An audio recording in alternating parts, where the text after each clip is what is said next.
रविंद्र जी, अब 3 सप्ताह के लगभग हो गया है नए मुख्य चुनाव आयुक्त को।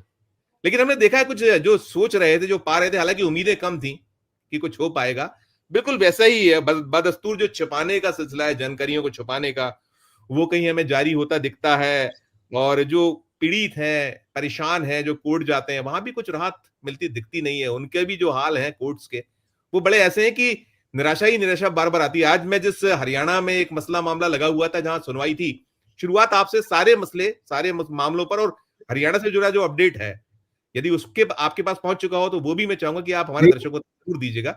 रवि जी नमस्कार संजीव जी। वो तो हियरिंग आज नहीं हुई। जी। हरियाणा वाला मामला जो था वो सुप्रीम कोर्ट में आज नहीं आ पाया, उस पर हियरिंग नहीं हो पाई, तो उस मामले में तो कुछ निकला नहीं। अब बाकी जो इलेक्शन कमीशन से जुड़ी जितनी भी धांधलियों की खबरें आती हैं, जो पिटिशंस हैं, या फिर पॉलिटिकल पार्टीज अपने स्तर पर जो बातें लेके आती हैं, हर बार नई किस्म की एक दिक्कत आती है, और उसको जब उजागर होती है तो हम लोगों की आंखें खुलती हैं कि ये भी दिक्कत आ सकती है।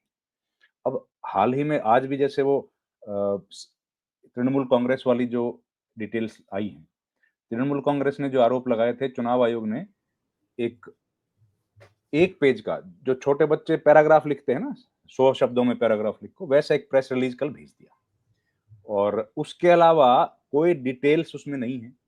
एपिक ईपीआईसी इलेक्ट्रिक, जो इलेक्ट्रॉनिक फोटो आइडेंटिटी कार्ड है वोटर्स का, वो एक यूनिक नंबर होता है, वो ईपीआईसी के दस्तावेज में ये लिखा जाता है। पासपोर्ट, आपका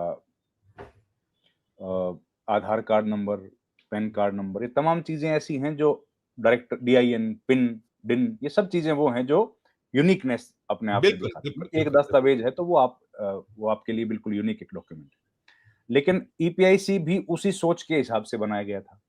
अब कहना है जो और अल्फा न्यूमेरिकल होता है, जैसे आपको पता ही है कि शुरू पहले 3 शब्द जो होते हैं, पहले 3 अक्षर, वो अंग्रेजी के किसी A B C D E F कुछ भी होते हैं, और आगे के जो अक्षर होते हैं वो होते हैं न्यूमेरिक्स 1 2 3 4 5। तो उससे बनता है, तो उसमें मेल खाने की तो संभावना है ही नहीं। अब अगर एक ही नाम का व्यक्ति, उसमें जो दिक्कतें आ रही हैं वो ये है कि इलेक्शन कमीशन ने जो अपनी तरफ से बात बोली थी वो तो हमने देखा ही। उसने कहा था कि अगर एक जैसा ईपीआईसी नंबर है तो मतलब ये नहीं कि फर्जी वोट है। लेकिन वो अगर मेरा नंबर सेम है और सेम नंबर प्रदीप श्रीवास्तव जी का भी है, और मैं जाके इनके घर के सामने खड़ा हो जाऊंगा, इनके पोलिंग बूथ पे, कि भैया नंबर मेरा है, वोटिंग कार्ड मेरे पास है, आप इनको वोट कैसे डालने दोगे? तो कम से कम मैं चाहे वोट डालूं ना डालूं, लेकिन इनको तो नहीं डालने देंगे ना, असली नंबर इन्हीं का है। तो इनका वोट तो मैं कटवा सकता हूं ना। तो इस तरह के घटनाएं वहां पर आ रही हैं। दूसरी बात, इलेक्शन कमीशन ने बोला कि ये 2 अलग-अलग प्रदेशों में हुई घटना है। मतलब कि वोटर अगर हरियाणा का वोटर है, उसका वहां पर वोट बन गया है बंगाल में। एक मतलब एग्जाम्पल भी दिया कि हिसार की एक लड़की है, उसका वोट मुर्शिदाबाद में है। ये एग्जाम्पल से बताया गया एक। दूसरा, गुजरात के ऐसे कई सारे वोट हैं जिनका बना हुआ है महाराष्ट्र, बंगाल में। तो इस तरह के कई सारे एग्जाम्पल्स भी दिए गए हैं। उन पर इलेक्शन कमीशन बिल्कुल खामोश है। चुनाव आयोग ने एक घिसा पिटा रटा रटाया जवाब दे दिया, जिसकी कोई खास वैल्यू है नहीं। अब उनका जवाब एक ही, जो उनका सबसे बड़ा आर्गुमेंट था वो यही था कि जो ये जब शुरू किया गया था, इलेक्ट्रिक जो शुरू किया गया है रिकॉर्ड्स को रखना, उसके बाद से ये नहीं हुआ, ये पहले जब मैनुअल तरीके से रखते थे तब से हुआ है। तो वो इलेक्ट्रिक तरीके से रखना, इलेक्ट्रॉनिक तरीके से रखना, वो कब से हुआ है ये इंफॉर्मेशन हमको नहीं है। वो 2024 से हुआ है, वो उसके पहले से हुआ है, वो जानकारी नहीं दी गई। अब इलेक्ट्रॉनिक रिकॉर्ड जो है वो तो धीरे धीरे सब हम लोग डिजिटाइज कर रहे हैं। उसके पहले तो स्कूटरों के नंबर भी अलग अलग होते थे, और वो सब मैनुअल रजिस्टर किया जाता था, हर प्रदेश में किया जाता था। अब हरियाणा के किसी नंबर का, या चलिए यूपी है, उत्तराखंड है, या एच आर एमएच से बहुत शुरू होते हैं, एपी से, ए नंबर से बहुत शुरू होते हैं, आंध्र प्रदेश है, अरुणाचल है, इनके नंबर क्या कभी मेल खाते हैं? वो कभी नहीं। एपी से शुरू होता है, अगर वो एपी आंध्र प्रदेश है और अरुणाचल प्रदेश ए आर से शुरू होता है, तो उसके आगे का नंबर मिलता रहे, लेकिन शुरुआत का नंबर तो अलग होगा। चल, अल्फा न्यूमेरिकल हमारे केवल 30 ही तो जिले हैं, 30 ही तो हमारे प्रदेश हैं जहां पर नंबर आपको बनाना है। यूनियन टेरिटरीज अलग हैं, तो उसमें मिलने की संभावना तो है ही नहीं। आप बताइए ना, जब टेलीफोन नंबर हमारे सबके मिलते थे, हर जिले में फोन था, तो एक एक कोड ऐसा था ना जो सब हर हर शहर को अलग करता था, वो कोड तो सबके पास अलग ही था। तो उस कोड के होने के बाद भी ये जो हास्यास्पद जानकारी दी है चुनाव आयोग ने, उसको पकड़ लिया है ममता बनर्जी ने। तो मुझे लगता है संजीव जी, अब जो स्थितियां बन रही हैं वो ज्यादा खतरनाक बनती चली जा रही हैं, क्योंकि इलेक्शन कमीशन अब जिस बेशर्मी पर उतर आया है, जो निर्लजता के साथ इलेक्शन कमीशन काम करता हुआ दिख रहा है, उसमें अब किस पर भरोसा किया जाएगा। अब वही मैंने जो एक बार पहले भी जिक्र किया था कि आरजेडी के एक सांसद थे, या सांसद क्या वो नेता थे बड़े, उनसे मेरी मुलाकात हुई, बातचीत हुई, लंच में हम लोग साथ थे। उनसे मैंने पूछा भाई माहौल क्या है आपके पक्ष में? बोला हमारे पक्ष में माहौल है, जनता वोट डालना चाहती है, एंटी इनकम्बेंसी है, और लोग, क्योंकि लोगों को पता है सीधे तौर पर अगर जेडीयू को वोट दिया तो बीजेपी को वोट देना है, जेडीयू को वोट डालने वाले लोग नहीं जाना चाहते इस बार, लेकिन हम लोग फिर भी चुनाव हारेंगे। मैंने कहा ये तो गजब की बात है भाई साहब, कैसे हार जाओगे चुनाव जब सब कुछ आपके पक्ष में है? तो बोला चुनाव तो हम लोग जनता का वोट पड़े तब जीते, अब जनता का वोट ही नहीं पड़ेगा। अब जनता का वोट नहीं पड़ रहा है, स्थितियां ऐसी बन गई हैं कि हमारी आंखों के सामने धांधली की जा रही है, अपने मर्जी के अफसर लगाए जा रहे हैं, हमारे जो न्यूट्रल ऑफिसर्स हैं उनको हटाया जा रहा है, फर्जी वोट हमारी आंखों के सामने बन रहे हैं, लेकिन हम लोग चाहते हुए भी कुछ नहीं कर पा रहे। इतनी सारी गड़बड़ियां हो रही हैं। तो ऐसी स्थितियां जब एक जिनके हाथ समझिए बंध गए हों बड़े बड़े नेताओं के, उनके साथ अगर इस तरह की दिक्कतें पेश आ रही हैं, तो आप बताइए फिर हम लोग किस बात पर भरोसा करें? इलेक्शन कमीशन पर एक के बाद एक आरोप लग रहे हैं। $21 मिलियन वाला आरोप लगा, उसका कोई जवाब सरकार की तरफ से नहीं आया, आज तक नहीं आया। अब $21 मिलियन का आरोप सरकार तो चलिए कोई भी हो, सरकार तो बीजेपी पे भी लग सकता है, कांग्रेस पे भी बहुत आरोप लगते थे, केजीबी के आरोप लगते थे, सीआईए के एजेंट के लगते थे, लेकिन संस्था तो सेम है। ये असली आरोप तो चुनाव आयोग पर है ना, ये इलेक्शन कमीशन पर आरोप है कि उनके यहां लोगों की वोटिंग परसेंटेज बढ़ाने के लिए खर्चा किया जा रहा है। इलेक्शन कमीशन का जो पूरा प्रोसेस है, इसका मतलब तो उसमें कहीं ना कहीं सेंधमारी हो गई। अब उसी में सेंधमारी हो गई तो आप बताइए ट्रांसपेरेंसी के लिए कहां गुंजाइश बच गई? तो चुनाव आयोग को कम से कम उस पर अपना जवाब जाहिर करना चाहिए था। पॉलिटिकल पार्टी तो छोड़िए, अब पॉलिटिकल पार्टी तो किसी बात पे जवाब दे नहीं रही है। कांग्रेस पार्टी चलिए उठाती है आवाज क्योंकि ऑपोजिशन में है, अब सरकार की तरफ से उस पर एक शब्द नहीं बोला गया है। इतना बड़ा कॉम्प्रोमाइज हुआ इलेक्शन का, हुआ नहीं हुआ, अगर हुआ तो भी बोले, ना हुआ तो भी बोले। हम लोगों को इस बात का तो पता लगे ना कि संजीव श्रीवास्तव का वोट भोपाल के उसी विधानसभा सीट पर पड़ रहा है जहां वो डालना चाहते हैं। पता लगे संजीव श्रीवास्तव का वोट जो है वो तो न्यूयॉर्क में किसी ने डाल दिया, और संजीव श्रीवास्तव उस पर्चे को लिए घूम रहे हैं, तो वो पूछने वाला ही नहीं है। तो वो कम से कम इतना इंश्योर तो हमारे लिए करते हैं, ये तो चुनाव आयोग कर नहीं रहा है। नई नई बातें सामने निकल के आ रही हैं और एक बात का जवाब चुनाव आयोग दे नहीं रहा है। ये तो तृणमूल कांग्रेस, मैं कहता हूं केजरीवाल ने कम से कम एक अच्छे स्टेप्स लिए, उन्होंने चुनाव आयोग में हो रही धांधलियों को पॉलिटिकल पार्टी के तौर पर उजागर किया, उसका समझ करते हुए, उसका संज्ञान लेते हुए तृणमूल कांग्रेस ने एक्टिविटी दिखाई। 1 साल बाकी है सर, अभी तृणमूल बंगाल में 1 साल बाकी है चुनाव में, और उसके पहले मुझे लगता है रवीन भाई ज्यादा होगा 26 में, मुझे लगता है वो जाएगा उधर मई वई में, जून में जाएगा, अभी और ज्यादा होगा, 1.25 साल के लगभग का, 1.5 साल के लगभग का वक्त हम मान सकते हैं जी। और तब ये घटनाक्रम शुरू हो गया है, तब हरियाणा के वोट ऑलरेडी बन चुके हैं वहां पर जी। अब वहां पर देखिए मुर्शिदाबाद जो सेंटर है, वोट तो किसी का भी बन सकता है, वोट आमतौर पर ट्रांसफर भी होते हैं, आप और हम लोग भी खूब नौकरी करते हैं, हम लोग भी जहां नई जगह जाएंगे ट्रांसफर हो जाएगा वोट, लेकिन वो वोट ट्रांसफर क्या एक ही जिले में हो जाएंगे क्या सारे?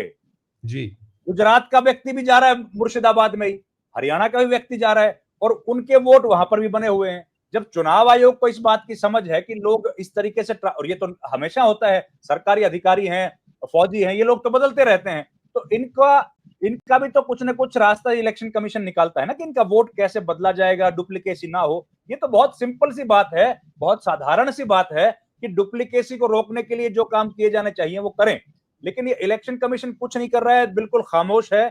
और मुझे लगता है ये बहुत चैलेंजिंग है। पॉलिटिकल पार्टीज देर से सही पर जागी तो हैं। अब 46 लाख 48 लाख जो वोट कितने भी बढ़े थे महाराष्ट्र में, उस पर कोई जवाब नहीं आया है। मैं वही सवाल जी जी जी जी इतने सारे सवाल लाइन अप हैं। जी जी जी इतने सारे सवाल लाइंड अप हैं संजीव जी, लेकिन किसी इलेक्शन कमीशन की तरफ से कुछ नहीं जवाब दे रहे हैं। तो आप बताइए ना, इलेक्शन पर कोई भरोसा करेगा तो कैसे करेगा? अब हम लोग क्या ये बात कह दें आंख मीच के कि हिंदुस्तान में भी इलेक्शन होते हैं और फिर रशिया में भी इलेक्शन होते हैं, क्या ये कह दें? अब कहीं तो कोई अकाउंटेबिलिटी फिक्स करेगा ना। जो संस्था जिसको स्वायत्त माना गया, और इस संस्था पे अंबेडकर साहब ने तो इतना भरोसा किया था, बाबा साहब ने इतना भरोसा किया था कि उन्होंने कहा कि भाई इनको खुद ही नियुक्त करने दो अपने लोग। अब खुद नियुक्त करने वाले आज कैसे नियुक्ति हो रही है देखिए आप। तो ये तमाम तमाम चीजें हैं। और एक और बस आखिरी बात, दो महत्वपूर्ण पिटीशन इलेक्शन की से जुड़ी इस महीने में आने वाली हैं। एक, आज दुनिया भर में डिजिटाइजेशन हो गया। 2000 का मोबाइल फोन खरीद लो, हम जैसे लोगों के पास तो 2-3 हजार का ही फोन है। 2000 का मोबाइल फोन खरीद लो, उससे फोटो अगर क्लिक करोगे तो वो भी कलर रंगीन फोटो आएगी। लेकिन इलेक्शन कमीशन की वोटिंग मशीन पर आज भी ब्लैक एंड व्हाइट फोटो चलती है कैंडिडेट की। एक तो ये कि भैया उसको रंगीन तो कर दो कम से कम, ताकि लोगों को समझ आ जाए। 2-2 हजार के फोन में भी रंगीन फोटो आती है। एक, उसके लिए भी चुनाव आयोग के खिलाफ सुप्रीम कोर्ट जाना पड़ा। 17 तारीख को शायद उस पर फैसला आएगा, और 18 तारीख को फैसला आएगा कि जब भी इलेक्शन होता है, रिप्रेजेंटेटिव ऑफ पीपल एक्ट जो है, रिप्रेजेंटेशन ऑफ पीपल एक्ट, उसमें एक धारा है उसको लेकर के है कि आखिरी जब दिन होते हैं, साइलेंट पीरियड जो होता है 48 घंटे का, उसमें कोई व्यक्ति कभी कुंभ में नहाने के लिए चला जाता है, कोई व्यक्ति कहीं बंगाल में इलेक्शन है तो बांग्लादेश में भाषण देने के लिए चला जाता है। तो भाई उससे वोटर प्रभावित होता है कि नहीं? और उसी दिन जिस पॉलिटिकल पार्टी के पास ज्यादा पैसा होगा वो ढेरों लाखों करोड़ों रुपए खर्च करके अखबारों में एडवर्टीजमेंट देते हैं। तो उस पर भी सुप्रीम कोर्ट का अहम आदेश आना है। चुनाव सुधार की दिशा में ये दोनों जो आदेश इस महीने आएंगे ये बहुत महत्वपूर्ण होंगे। अब इनमें से इंप्लीमेंट कितने होंगे वो बात अलग। रवीन भाई, ये जो हम एडवोकेट आलोक तिवारी जी सोच रहे थे कुछ रास्ता, लेकिन वो मान के चल रहे हैं कि हमें अदालतों पे अब भरोसा करने की बहुत दूर तक जरूरत नहीं है, और जनता को शायद कुछ करना पड़ेगा। जनता तो अब नामालूम कब आएगी। लेकिन मैं बिहार की ओर जाता हूँ। बिहार में जो कुछ हो रहा है, बिहार में साफ नजर आ रहा है। देखिए, ये तो उनके अपने जो तमाम तरह तरह के जो कोशिशें वो करते हैं, और वहां हो गया है। वहां पर अब हम देख रहे हैं कि राष्ट्रीय स्वयंसेवक संघ का पहुंचने का क्रम शुरू हो गया है। बाबा बागेश्वर भी जाने वाले हैं। हो गया, वो निकल रहा है कि शायद वो जो गए थे छोटे भाई कहा गया था बाबा बागेश्वर को, तो कैसे कैश कराना ये भी उसमें समाहित था, निकलने लगा है, दिखने लगा है। तो क्या क्या कहां कहां कैसे कैसे बचा जाए, जो आप कह रहे हैं। कोई एक, अभी सुधांशु जी ने कहा कि एक रास्ता निकलता है और जब तक आप उसको चेस करते हो दूसरा नया वो कुछ निकाल लाते हैं। तो लगता है यही कि वहां यही सब होगा और बहुत हाथ आपके शायद आएगा नहीं, शून्य आना है। अब देखिए संजीव जी, आलोक जी वकील हैं, और अगर इनको इतनी निराशा है सिस्टम से, यस, तो हम लोग तो दूर दूर से देखने वाले लोग हैं। हम लोग तो रोज कोर्ट नहीं जाते, इनको तो रोज कोर्ट जाना पड़ता है। इनके बच्चों का पेट वहां से भरता है, इनके बच्चों की स्कूल की फीस वहां से जाती है। अगर इनको वहां से रोज जाने पर, और इनके तो यार दोस्त सारे वकील हैं, मिलने वाले सारे वकील और जज हैं, दिन में 24 घंटे में से 10-12 घंटे रोज कोर्ट कचहरी की बात होती है। अगर इस तरह के व्यक्ति, इतने वरिष्ठ व्यक्ति जो इतने साल से कोर्ट जा रहे हैं, उनका ये कहना है कि स्थितियां कितनी खराब हैं, कितनी गंभीर हैं, तो आप ये मान के चलिए कि स्थितियां बहुत ग्लूमी हैं, बहुत अंधकार जैसी दिख रही हैं। अब इससे ज्यादा हम लोग और किस व्यक्ति से इंफॉर्मेशन लें? आप बताइए। पत्रकारिता की बात होगी तो हम लोग एक दूसरे से बात करेंगे, कोर्ट की बात होगी तो हम लोग आलोक जी से बात करेंगे, अगर साइंटिफिक जगत की बात होगी तो हम लोग किसी साइंटिस्ट से बात करेंगे, शिक्षाविद से बात करेंगे, शिक्षा की बात होगी। अब इनका ये कहना है तो बताइए, हमारे पास तो साधन बचा ही नहीं कोई। अब इलेक्शन से जुड़ी कितनी घटनाओं के बारे में पब्लिक प्लेटफॉर्म पे बातें आ गई हैं। वोट पड़ रहे हैं कम और गिन रहे हैं ज्यादा। एक बार नहीं हुआ, लोकसभा चुनाव में लगभग 530 लोकसभाओं में हुआ है, लोकसभा क्षेत्रों में 530 लोकसभा क्षेत्रों में कम वोट पड़े और ज्यादा गिन डाले। महाराष्ट्र के चुनाव में कम वोट पड़ गए, ज्यादा गिन डाले। अब आप बताइए, जब इतनी ज्यादा, एक बात, सुप्रीम कोर्ट ने आदेश दिया, एसओपी, जिस एडीआर की पिटीशन की बात कर रहे थे लोग भाई, उस पर एसओपी जो तैयार किया, वो एसओपी तैयार किया, उन्होंने कहा था कि आपको जाना है दक्षिण में, वो चले गए उत्तर में। वो एसओपी ऐसा तैयार कर दिया कि वो किसी काम का ही नहीं। अब उस एसओपी को चैलेंज करने के लिए गए। मतलब जो व्यक्ति ठीक तरीके से काम करना चाहेगा, उसके काम में कितने अड़ंगे। अगर सुप्रीम कोर्ट ने एक आदेश पारित किया, अब देखिए सुप्रीम कोर्ट ने एक और पिछले तारीख पे अभी एक और आदेश पारित किया कि जो डेटा है वोटिंग मशीन्स का वो डिलीट ना करें। ये डेटा डिलीट ना करें, ये सुप्रीम कोर्ट को आदेश जारी करना पड़ेगा। अरे ये तो इम्प्लाइड है बात भाई। जब मशीन का अगर जरूरत पड़ गई, कोई मामला केस चल रहा है कहीं पर, तो आप काहे को करेंगे उसकी डेटा डिलीट, लेकिन ये सुप्रीम कोर्ट का आदेश देना पड़ता है। हिंदुस्तान के अंदर सर एक बात मैं पहले भी शायद जिक्र किया होगा, दोबारा बता दूं, मोहम्मद हिदायतुल्लाह उस वक्त चीफ जस्टिस थे, ये 67 के इलेक्शन की बात है। हरियाणा के करनाल से जगदेव सिंह एक सांसद का चुनाव लड़ा उन्होंने जनसंघ की टिकट पे, और वो चुनाव हार गए। उनके चुनाव के बाद उनके बाद उनकी जो मतों की दोबारा गणना हुई, वो मोहम्मद हिदायतुल्लाह साहब ने अपनी आंखों के सामने करवाई। सुप्रीम कोर्ट में दोबारा मतगणना हुई थी, ये देश ने भी देखा है। लेकिन उस टाइम पे चंद्रचूड़ नहीं थे, हिंदुस्तान के चीफ जस्टिस हिदायतुल्लाह थे। अगर आज की स्थितियां होती तो क्या हम लोग सोच सकते हैं? सर मतगणना को दोबारा मतगणना कितनी बड़ी चीज है इस देश में भाई। और चेकिंग एंड वेरिफिकेशन के लिए 47,000 रुपए देने के बाद आप कहते हैं मॉक पोल चेक कर लो। इससे बड़ा भद्दा मजाक और क्या होगा लोगों के साथ? तो अब स्थितियां गंभीर हैं। ये बागेश्वर और ये सब तो एजेंट हैं सर इनका ये तो पता नहीं क्यों बाबा हैं, और ये किस तरह की बातें हो रही हैं इनके बारे में। ये प्रधानमंत्री ऐसे लोग जो इतनी नफरती भाषा बोलते हैं उनके कार्यक्रमों में जाते हैं। तो अब इन बातों का तो खैर क्या ही जिक्र है। ऐसे नफरती लोग जिनका समाज में जो किसी की मौत पर अति संवेदनहीन बातें करते हैं, तो अब उनके बारे में हम लोग अपने कार्यक्रम में क्या टिप्पणी करें?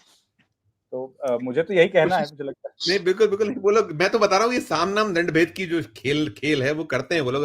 रविंद्र भाई अभी जो बात कर रहे थे, जो आलोक जी ने कहा, मुझे एक पूर्व केंद्रीय मंत्री ने, जो मनमोहन सरकार में मंत्री थे, बहुत जिम्मेदार पद पे, तो उन्होंने मुझे बताया था कि उस दौर में लालकृष्ण आडवाणी जी नेता विपक्ष थे, और ये नियुक्तियों का मामला था। सीईसी की नियुक्ति होनी थी, पैनल बना था, पहले दिखाने गए थे लालकृष्ण आडवाणी जी को, और छठे क्रम पर जो नाम था इनके मन में ही था उसे बनाया जाए, और वो किसी बहुत बड़े बीजेपी के नेता का रिश्तेदार था, लेकिन वो ईमानदार आदमी था। और मनमोहन सिंह जी ने, आडवाणी जी ने केवल बहुत संकेतों में कहा था कि अगर ये ईमानदार है तो देख लीजिए, और उनको बनाया गया था। तो ये भी एक दौर था, और अभी बहुत पुराना नहीं है, अभी बहुत, अब मतलब 2004 से और 2014 के बीच का वो दौर था, बल्कि 2004 से 2009 के दौर का वो एक मसला था। तो अब बहुत दूर देर बात नहीं हुई है, तो नेहरू जी और कहां जाते हैं, लेकिन ये भी एक वो था। और आज क्या हो रहा है, बहरहाल मैं लौटता हूं। एक लाइन बोल दूं, जॉर्ज थॉमस साहब को जब सीवीसी बनाया गया था, सुषमा स्वराज ने उसका विरोध किया था, डिसेंट नोट दिया था, सुप्रीम कोर्ट ने उसको क्वेश्चन कर दिया था कि सरकार ने ईगो का इशू बनाया क्या। ये तो हमारे सामने की बात है। आडवाणी जी के बाद बनी है सुषमा स्वराज, तो 2009 से 14 में।